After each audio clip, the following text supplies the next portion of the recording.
नमस्कार, आप देख रहे हैं ओंकार मीडिया प्रोग्राम। मैं सतबीर शर्मा।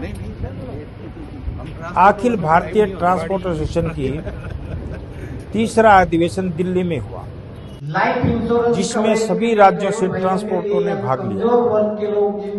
मुख्य अतिथि के रूप में सुनील अग्रवाल रिटायर जज पहुंचे। उनका भी स्वागत है। सभी ट्रांसपोर्टरों का कहना है कि इसके बाद ट्रांसपोर्ट आयोग का गठन होना चाहिए, उनकी मांगों को जल्दी पूरा करना चाहिए, क्योंकि 6 करोड़ से भी ज्यादा एम्प्लॉय ट्रांसपोर्ट डिपार्टमेंट में है और ये एक जगह से दूसरी जगह राशन पहुंचाते हैं। इनका कहना है कि कोरोना काल में उन्होंने योद्धाओं का काम किया और एक योद्धा को मान सम्मान देना ये सरकार का हक बनता है। इसलिए सरकार को चाहिए कि ट्रांसपोर्ट आयोग का गठन करे और जल्दी से जल्दी ट्रांसपोर्टरों की प्रॉब्लम को दूर करे। उनका यह भी कहना है कि गाड़ी के कागज पूरे होने के बावजूद भी आरटीओ उनको जगह जगह पर तंग करता है, पुलिस जगह जगह पर नाके लगाकर पैसे मांगती है। ऐसे में ट्रांसपोर्टरों को अपने बच्चे पालने भी मुश्किल हो गए हैं। इसी के साथ ये खबर है और इसी खबर के साथ जो ट्रांसपोर्टर दिल्ली पहुंचे हैं उनके अपने अपने विचार है। हम दिखाएंगे उनके विचार आपको हमारे चैनल के माध्यम से। आप हमारे चैनल को सब्सक्राइब जरूर किए, लाइक किए और फॉरवर्ड जरूर करें। धन्यवाद। सेठी साहब जो मंच पर विराजमान है, आपका रिक्वेस्ट आई थी, शर्मा जी की रिक्वेस्ट थी कि आप इस प्रोग्राम में शामिल हों। आपसे संबंधित है, मैं भी बताऊंगा वो आपसे क्या संबंध रखता है। बहुत सारी चीजें ऐसी हैं जो उस कानून में आपको जरूर जाननी चाहिए कि उस कानून में ट्रांसपोर्टर्स के लिए क्या है, ड्राइवर के लिए क्या कानूनी प्रोविजन किए गए। पहले मैं आपको आपकी शक्ति का आभास कराता हूं। जो जज साहब ने बात कही, सुनील अग्रवाल साहब ने, आपके अंदर वो मजबूती यदि आ गई तो ये सरकार और कानून बिल्कुल न्याय सम्मत, जिसकी आपकी डिमांड है, बड़ी जेन्युइन डिमांड है।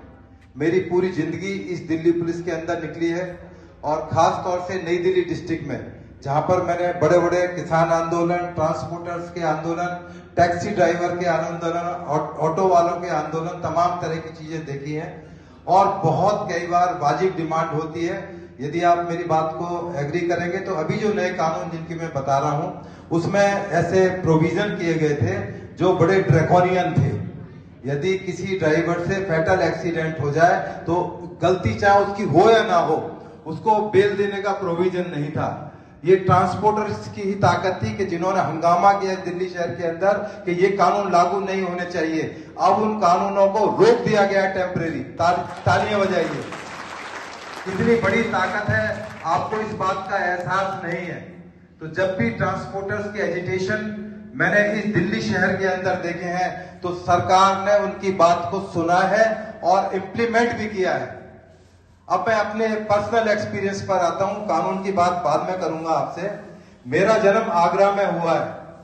मेरी गली के अंदर एक सरदारी लाल बादबा एक ट्रांसपोर्टर रहते थे जो बहुत ही रईस ट्रांसपोर्टर थे और यूपी के बड़े प्रभावशाली व्यक्ति थे।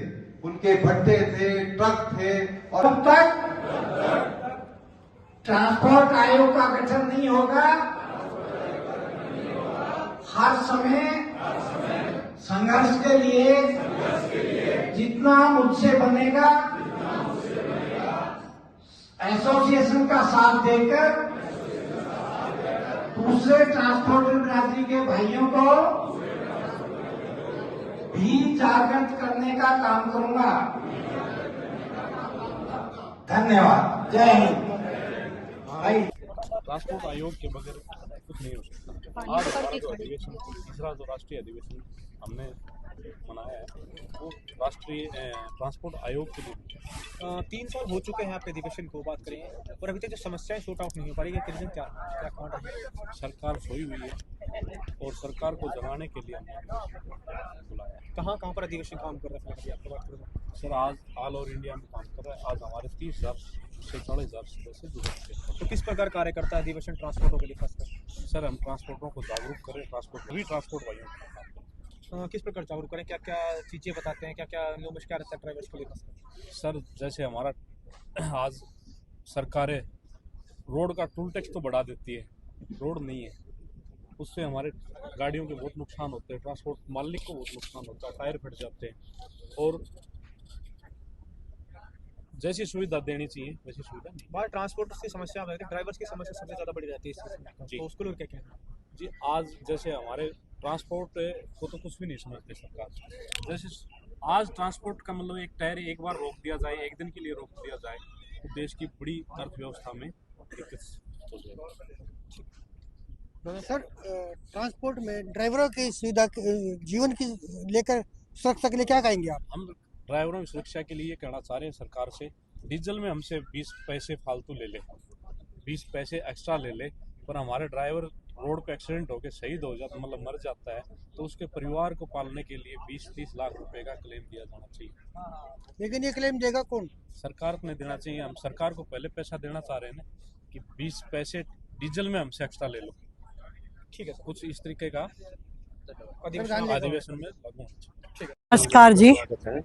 आप जो ट्रांसपोर्ट एसोसिएशन का अखिल भारतीय ट्रांसपोर्ट एसोसिएशन का तीसरा अधिवेशन है, उसके बारे में क्या कहें? ये जो हमारी अखिल भारतीय ट्रांसपोर्ट एसोसिएशन का तीसरा अधिवेशन आज हुआ है, वो हमारे R.K. शर्मा जी जो अध्यक्ष हैं उनकी अध्यक्षता में हुआ है, और ये पूरे ट्रांसपोर्ट के जगत के लिए भलाई के लिए हुआ है। इसमें बहुत मजबूत मुद्दों पे बात रखी गई है। सबसे पहले मैं ट्रांसपोर्ट बात करना चाहूँगा, आप लोग जब से बोलते हो कि आयोग का गठन होना चाहिए, आयोग का गठन होना चाहिए, अभी तक आयोग का गठन के लिए आप कुछ नहीं कर पाए, उसके लिए क्या करेंगे? अब इसके लिए शर्मा जी लगे हुए हैं प्रयास में, और वो प्रयास सफल जरूर होगा, और है ना? आपके जो चेन्नई के जो ट्रांसपोर्ट भाई हैं, उनको हमारे चैनल से क्या मैसेज देना चाहिए ताकि वो भी सहयोग? मैं चेन्नई के मैसेज से यही कहती हूँ कि सभी चेन्नई वाले भी यहाँ पर आकर इसमें शरीक हों, आके देखें यहाँ पर, और आके अपने विचार रखें, अपने सुझाव रखें। और मेरी तरफ से सबसे बड़ी एक ACP साहब और जज साहब जी यहाँ पे चीफ गेस्ट थे, उनसे मैंने विनती की है कि मेरे सभी ट्रक ड्राइवरों ने एक ख़ास फरमाइश की है, मेरे से एक प्रार्थना की है कि मैडम जी हमारी एक बात रखना कि हमें ट्रांसपोर्ट जगह को सम्मान दे रहे हैं नहीं दे रहे हैं, कम से कम अपमान ना करें, उनको गालियाँ नहीं सुननी है। सबसे पहले आपका नाम और आपका डेजिग्नेशन अखिल भारतीय ट्रांसपोर्ट में क्या है, जानना चाहिए? मेरा नाम R.K. Sharma, Akhil Bharatiya transport association का राष्ट्रीय अध्यक्ष का दायित्व मुझे भाईचारे ने दिया हुआ है, और आज तीसरा हमारा राष्ट्रीय अधिवेशन है। 22 प्रदेशों के मौजूद ट्रांसपोर्टर, हमारे दूसरे ट्रांसपोर्टर जो भाई हैं, जो जानकार हैं, दूसरी एसोसिएशनों को रन कर रहे हैं, वो सब यहाँ आए हुए हैं। और हमने तीसरे अधिवेशन में हमारी जो मुख्य मांग है, जो पिछले काफ़ी समय से है, ट्रांसपोर्टर आयोग के गठन की, उसके लिए हमने अपने जो मुख्य अतिथि हैं जज साहब सुनील अग्रवाल जी और ACP युद्धवीर जी, वेदभूषण जी, उन सब के मार्गदर्शन में हमने अपनी सारी बातें बताई, और हमने बताया कि हम प्रशासन से, सरकार से, ब्यूरोक्रेट से फाइट नहीं कर सकते। आज पूरे देश का ट्रांसपोर्टर रो रहा है, हमने बताया कि हमें रोना आ रहा है क्योंकि हम सारे रो सकते हैं। हमने ये कहा है सरकार से, आपने कल तो फाइट नहीं, लड़ोगे तो जीतोगे। हाँ, अब मैं बता, हम जो ब्यूरोक्रेट से फाइट नहीं कर सकते, हम जो लड़ेंगे तो मरेंगे क्या, हम रोना शुरू करेंगे। हम सरकार से आह्वान कर रहे हैं कि 2 महीने के अंदर अंदर या तो हमारी समस्याओं का समाधान करते हुए आयोग का गठन कर दे, नहीं तो 2 महीने के बाद हम राष्ट्रव्यापी आंदोलन शुरू कर देंगे। ये हमारा सभी ट्रांसपोर्टरों का, सब पूरे देश से आए हुए सभी साथियों का मत है। ट्रांसपोर्ट एक बहुत बड़ा संस्था है, 6 करोड़ आदमी इससे जुड़े हुए हैं, 20 करोड़ के आसपास टोटल जुड़े हुए हैं। 6 करोड़ के करीब आदमी जुड़े हैं। कितनी ट्रांसपोर्ट है, आप एक दिन में जो भी बात चाहे तो मनवा सकते हैं। इसके लिए आपको संगठित होना पड़ेगा। आप संगठित होने के लिए पूरे ट्रांसपोर्ट, जितनी भी इंडिया में ट्रांसपोर्ट, उनको क्या आह्वान करना चाहते हैं ताकि ज्यादा से ज्यादा आपके साथ जुड़े और आपकी आवाज को बुलंद करें? देखिए, हमारे सारे देश में 1.5 लाख से ज़्यादा ट्रांसपोर्टर भाई इकट्ठे हो चुके हैं, और हम सबको नहीं बुलाया था। आज जो ट्रांसपोर्टरों के जो लीडर्स हैं, उनके साथ बैठ के सलाह मशविरा किया है, और हम सारे देश के ट्रांसपोर्टरों को 2 महीने में सबको मैसेज दे देंगे कि सरकार ने हमारी बातें नहीं मानी। जिस दिन हम आंदोलन करेंगे, उस दिन जो ड्राइवरों का हाल हुआ था, ड्राइवरों ने किया था सरकार का, वही हाल हम सरकार का करने वाले हैं। ठीक है सर, आप क्या कहना चाहेंगे? राष्ट्रीय चैनल में आपका स्वागत है। सबसे पहले हम आपका नाम जानना चाहते हैं। मैं सुनील अग्रवाल, दिल्ली की डिस्ट्रिक्ट कोर्ट से मैं डिस्ट्रिक्ट जज रिटायर हुआ हूँ लास्ट ईयर, और मैं अभी सुप्रीम कोर्ट की कमेटी है मीडिएशन कमेटी, मैं उसका ट्रेनर हूँ। Sir, Akhil Bharatiya transport association में आज आप मुख्य अतिथि के तौर पर पहुंचे हैं, इनकी क्या समस्याएं और उसके बारे में क्या कहना चाहेंगे? ये चूंकि छोटे ट्रांसपोर्टर्स की एक एसोसिएशन है, जिसके अंदर हालांकि वो कहने को तो छोटे हैं, पर इनके अंदर इनके पास भी 200, 400 व्हीकल्स हैं।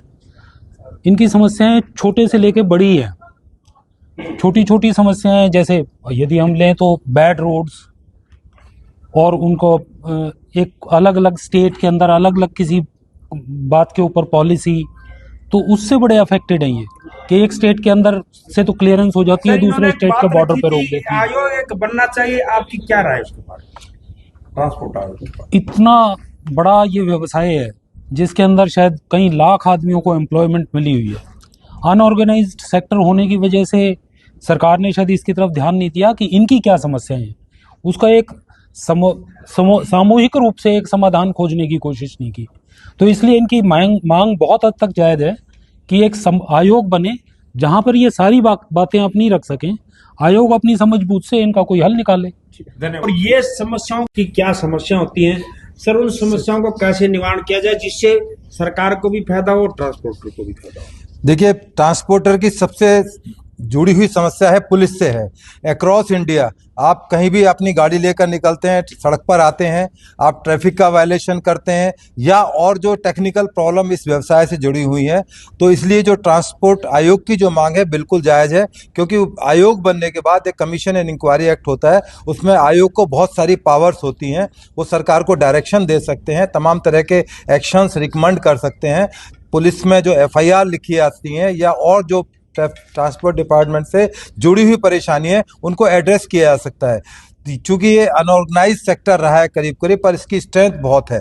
लाखों हजारों परिवार इससे जुड़े हुए हैं, उनकी रोजी रोटी व्यवसाय सब कुछ इससे कनेक्टेड है, परंतु इसको इग्नोर किया जाता रहा है या होता रहा है। परंतु यदि सभी इकट्ठित होकर अपनी मांग को रखेंगे तो ये आने वाले समय में एक बहुत बड़ा एक संगठन बन के निकलेगा। जिस तरह अभी 1 जुलाई 2024 को भारत के अंदर 3 मेजर जो कानून थे उनमें बदलाव किया गया, उसमें एक बहुत अहम बदलाव था कि जो ट्रांसपोर्टर या कोई ट्रक या बस का चालक या किसी भी गाड़ी के चालक से फैटल एक्सीडेंट हो जाएगा तो उसमें अरेस्ट के बाद में बेल का प्रोविजन नहीं था। तो एक बहुत बड़ी समस्या थी कि एक बेचारा ड्राइवर है जिसकी अपनी गलती नहीं है, उस सामने वाले की गलती से कोई नीचे आकर उसकी फैटल एक्सीडेंट होगी, उसकी डेथ हो गई तो बेल नहीं मिलती थी, उसके लिए एक बहुत बड़ी समस्या थी। तो जब ये मांग उठाई गई तो सरकार, हाँ ये नई बात बता रहा हूँ मैं आपको, नहीं बता रहा हूँ। हाँ, डिजिटलाइज सब कुछ हो चुका है, जुड़े हुए हैं और हजारों और लाखों की संख्या में रोजी रोटी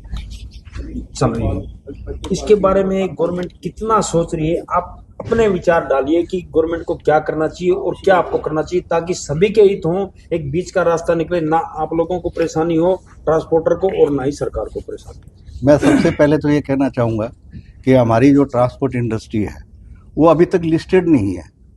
आज देश को आज़ाद हुए इतने साल हो गए और ट्रांसपोर्टर इतनी बड़ी इकोनॉमी में, GDP में, टैक्स में, सब जगह ही उनका रोल रहता है। तो हमारी जो आयोग बनाने की मांग है अखिल भारतीय ट्रांसपोर्ट एसोसिएशन की, उसका मुख्य कारण ये है कि हमारा आयोग बनाया जाए, हमें एक मानक इंडस्ट्री का दूसरी इंडस्ट्री की तरह से उनको लिस्टेड किया जाए, और साथ ही साथ जैसे आपने बोला कि हम काफ़ी लोगों को हमारे साथ देखिए लेबर से लेकर के ऊपर तक लोग जुड़े हुए हैं। गाड़ी खाली होती है तो लेबर गाड़ी खाली करेगा तो पैसा लेगा, ड्राइवर जब हमारे पास माल लेगा ड्राइवर जाएगा तो ड्राइवर का घर चलेगा। तो इस इंडस्ट्री का साथ साथ हमारे जो एम्प्लॉई हैं, जो हम बुकिंग क्लर्क बोलते हैं या मार्केटिंग के बोलते हैं, वो सब लोग एक इस व्यवसाय से जुड़े हैं और बहुत बड़ा एक ऐसा भाग है जो हम बेरोजगारी के साथ, जो बेरोजगार है उनको रोजगार देते हैं, उनका निवारण होता है, उनके घर चलते हैं। उसके बावजूद भी अगर हमें एक मानक इंडस्ट्री का नहीं अगर मिलता है तो हमारे लिए सबसे बड़ा दुर्भाग्य है। भारत सरकार को या हम सुरेंद्र शर्मा है, अखिल भारतीय ट्रांसपोर्ट का मैं राष्ट्रीय प्रभारी हूँ, कर्नाटक बेंगलोर में रहता हूँ। सुरेंद्र जी, आप बंगलोर से आए हो? हाँ, बड़ी हमें भी खुशी हुई, हम भी बंगलोर में रहे। हाँ जी। पहले की ट्रांसपोर्ट में और आज की ट्रांसपोर्ट में पहले क्या अंतर है, पहले ये बताओ। पहले की ट्रांसपोर्ट में और अब की ट्रांसपोर्ट में बहुत ज़्यादा अंतर है।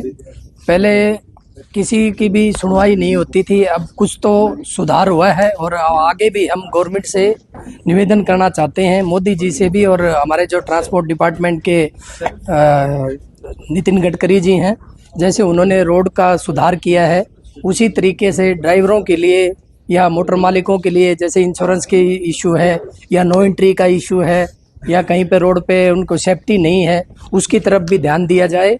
और जो हमारी मांग है मेन मुख्य आयोग का गठन, वो जल्दी से जल्दी सुनवाई की जाए। अभी सरदार जी यहाँ लेक्चर दे रहे थे, बटोगे तो कटोगे। आपने अखिल भारतीय ट्रांसपोर्ट एसोसिएशन बनाई है, कितने ट्रांसपोर्टर इसको बड़े ट्रांसपोर्ट सपोर्ट करते हैं, क्या ये सही है या गलत रूट के ऊपर जा रही है, और इसको जाना तो सही रूट पे कैसे जाए ताकि लोग इससे जुड़े। देखिए, हमारी एसोसिएशन को बने हुए अभी 3 साल हुए हैं। इसके साथ में हमारे पास बुकिंग वाले भी, ब्रोकर भी और लॉरी ओनर भी काफ़ी हमने जोड़े हैं। आज हिंदुस्तान की कोई ऐसी स्टेट नहीं है या डिस्ट्रिक्ट जिसके अंदर हमारा अखिल भारतीय ट्रांसपोर्ट का कोई अधिकारी ना हो। सभी जगह पे हमारे पदाधिकारी हैं और अच्छा कार्य कर रहे हैं। पुरानी एसोसिएशनों का भी हमको बहुत सहयोग मिल रहा है। जैसे मैं कर्नाटक में रहता हूँ, वहाँ पे 16 एसोसिएशन ऐसी हैं जिन्होंने हमारे को साथ में लेके आगे चलने का वादा किया और हम भी उनके साथ में चलने का वादा किया है। कहीं भी ट्रांसपोर्ट डिपार्टमेंट के कोई भी समस्या आएगी तो हम एक मंच पे रह के उसका समाधान कर सकते हैं। आपका नाम और मेरा नाम कैहुली किबामी है और मैं नॉर्थ ईस्ट का प्रेसिडेंट हूँ Akhil Bharatiya transport. Truck drivers काफी लॉन्ग रूट पे चलते हैं, तो क्या क्या समस्याएं ड्राइवर्स के सामने आती हैं? सबसे बड़ी बात तो ये ड्राइवर्स के बारे में इतना लॉन्ग रूट में चलता है तो ड्राइवर्स को इतना हैरेसमेंट मिलता है, एमबीआई से लेकर के, पुलिस से लेकर के, उग्रवादी से लेकर के, हर खाकी वाला इतना पुलिस ये लोग ड्राइवर लोग को इतना परेशान करता है कि ये लोग लॉन्ग रूट में जाने के लिए बिना खाना पीना नहीं सोता है। एंड इतना रूल्स बनाया हुआ है कि एंट्री नो एंट्री, इस टाइम में टैक्स तो ज़्यादा लेता है सबसे, लेकिन अभी नो एंट्री है, अभी ये करो, अभी वो करो। कानून जो है सब ट्रक ड्राइवर्स और ट्रक मालिक के ऊपर में रखा हुआ है। इस चीज़ के लिए गवर्नमेंट थोड़ा अच्छा से सोचने से अच्छा है। पैसा तो हम लोग से टैक्स इतना ले लेता है तो एटलीस्ट हम लोग को ब्रीथ करने के लिए स्पेस तो दो। छोटा गाड़ी के लिए तो कितना टैक्स लेता है, छोटा गाड़ी तो कहाँ कहाँ भी जा सकता है। बड़ा गाड़ी ये मत करो, वो मत करो, इधर खराब मत करो, इतना ये पाबंदी लेकर के रखा है ट्रांसपोर्टर्स को, और सेकंड क्लास सिटीजन जैसे रखता है ये ट्रांसपोर्टर, ये ड्राइवर्स लोग को। ये नहीं करने से अच्छा है। आपने बात रखी थी रोड को लेकर, नितिन गडकरी जो बात करेंगे रोड को लेकर, दिक्कत जो ड्राइवर्स के सामने आते हैं, ट्रांसपोर्टर सामने आते हैं, क्या मिशन है, क्या मामला था सर? हम लोग का नॉर्थ ईस्ट में रोड इतना खराब है, टैक्स तो हम लोग से एक पैसा कम लेता नहीं है, लेकिन रोड इतना खराब है। और हम लोग को नॉर्थ ईस्ट में रोड बनाने के लिए एक रोड जो मेनलैंड इंडिया में 2 इयर्स में बनाता है, 8 साल में खत्म होता नहीं है। टोल के बारे में क्या कहेंगे? तो टोल लगा रहता है। हम लोग का टोल जो है इधर में तो till up to Guwahati toll है, लेकिन after crossing Guwahati toll tax जो है ये तो रास्ता में पुलिस एमबीआई लोग खड़ा करके टोल नहीं, उन लोग को पॉकेट में पैसा चला जाता है।